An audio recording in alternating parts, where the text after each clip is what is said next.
আসসালামু আলাইকুম রহমতুল্লাহ।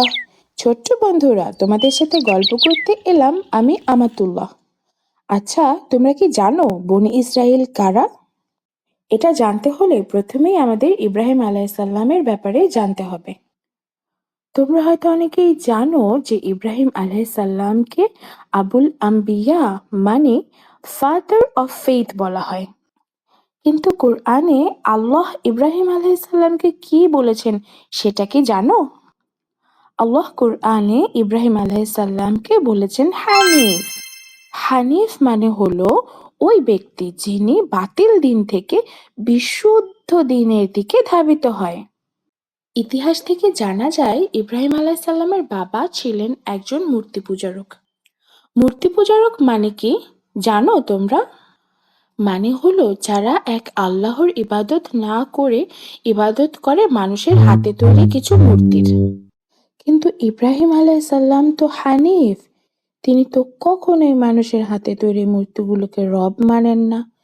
তিনি বিশ্বাস করেন আমাদের একমাত্র রব আল্লাহ। আর এই সহজ কথাটাই সবাইকে বুঝিয়ে বলতে চেষ্টা করেন। আল্লাহর একত্ববাদের কথা প্রচার করতে গিয়ে স্বভাবতই তখনকার রাজার সাথে বিবাদে জড়িয়ে পড়লেন।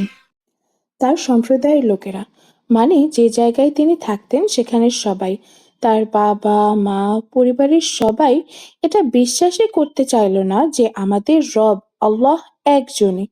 সবাই মুখ ফিরিয়ে নিল তাওহীদের বাণী থেকে। আল্লাহর নির্দেশে হিজরত করলেন তিনি। হিজরত করা মানে কি ছোট্ট বন্ধুরা, তোমরা কি জানো?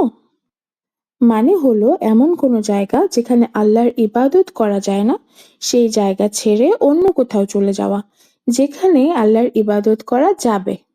ইব্রাহিম আলাইসাল্লাম হিজরত করার সময় সাথে নিলেন তার স্ত্রী সারাহ এবং ভাইয়ের ছেলে লূত আলাইসাল্লামকে।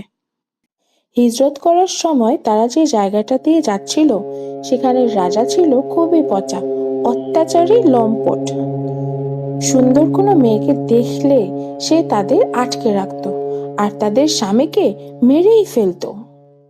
ইব্রাহিম আলাইসাল্লামের দাওয়াত গ্রহণ করেছেন এমন মানুষদের মধ্যে সারাহ ছিলেন একমাত্র নারী। তাই তিনি জীবন বাঁচানোর জন্য সারাহকে নিজের বোন বলে পরিচয় দিলেন, অবশ্যই দিনই অর্থে। কিন্তু তারপরও সেই রাজা সারাহকে আটকে রাখলো, সারাহকে লাঞ্ছিত করার চেষ্টা করলো। সারাহ আল্লাহর কাছে দোয়া করেন। এতে সেই রাজার হাত সঙ্গে সঙ্গে অবশ হয়ে যায়। কোনোভাবেই রাজা আর হাত নাড়াতে পারছিলই না। রাজা তো ভয়ই পেয়ে গেল। সাথে সাথে সে সারার কাছে মাফ চাইল, বলল, প্লিজ আমাকে মাফ করে দাও, আমি আর কখনো এমন করবই না। সারার খুব মায়া হলো, তাই আল্লাহর কাছে রাজার সুস্থতা চেয়ে দোয়া করলো।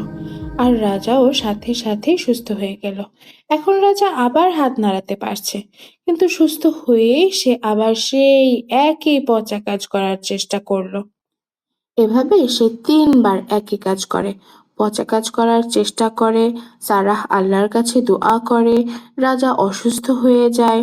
সারাহ এর কাছে মাফ চায়, সারাহ মাফ করে দেয়। আবার আল্লাহর কাছে রাজার সুস্থতার জন্য দোয়া করে, রাজা সুস্থ হয়ে যায়। তারপর আবার সেই পচা কাজ করার চেষ্টা করে। এভাবে ৩ বারের বেলায় তার শিক্ষা হয়।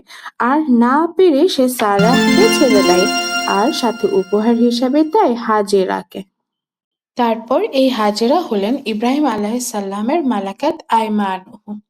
হাজেরার গর্ভে জন্ম নিল ইসমাইল আলাইসাল্লাম আর সারার গর্ভে জন্ম নিল ইসহাক আলাইসাল্লাম।